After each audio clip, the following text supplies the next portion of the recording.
Hello, welcome. This is my presentation about the electron configuration and the periodic properties. At the beginning, let's start with the electron configuration. The electron configuration is the standard notation used to describe the electronic structure of an atom. Second, the atomic radius. Half the distance between the nuclei of identical neighboring atom in the solid form of an element.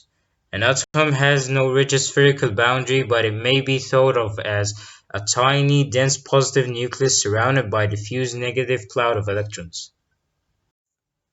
Ionization energy, electron affinity, and electronegativity is the minimum amount of energy required to remove the most loosely bound electron of an isolated neutral gaseous atom or molecule.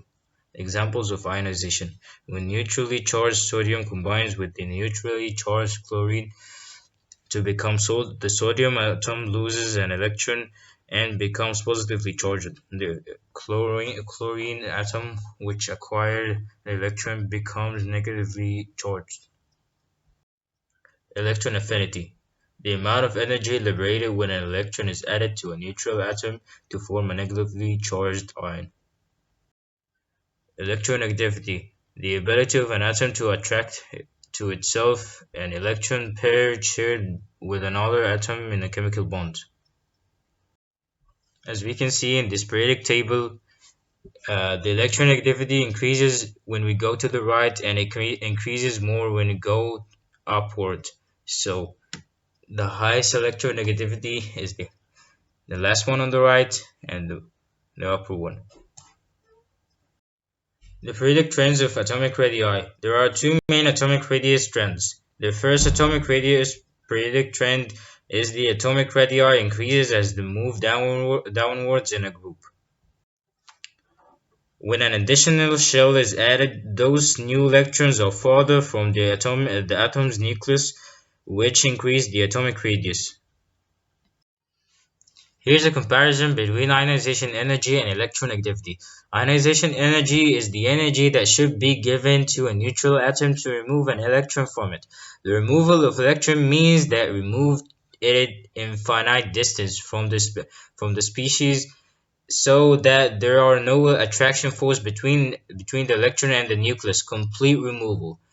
We name ionization energies as first ionization energy, second ionization energy, and so on, depending on the number of electrons removed from the atom.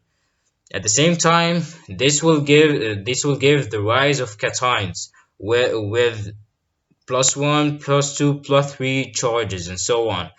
Electronegativity is the tendency of an atom to attract the electrons in a bond towards it. In other words, this shows the attraction of the atom towards the electrons. We commonly use the Pauling scale to indicate the electronegativity of elements. In the periodic table, electronegativity changes according to a pattern. From left to right on a period, electronegativity increases, and from top to bottom on a group, electronegativity decreases. In conclusion, reasons of these variations. Ionization energy is the energy required to remove an electron from a natural atom in its gaseous phase. Conceptually, ionization energy is the opposite of electronegativity. The lower this energy is, the more readily the atom becomes a cation. Therefore, the higher this energy is, the more unlikely this atom becomes a cation. This is the end of my presentation. I hope you like it. Thank you for listening. My name is Abdelrahman, and goodbye.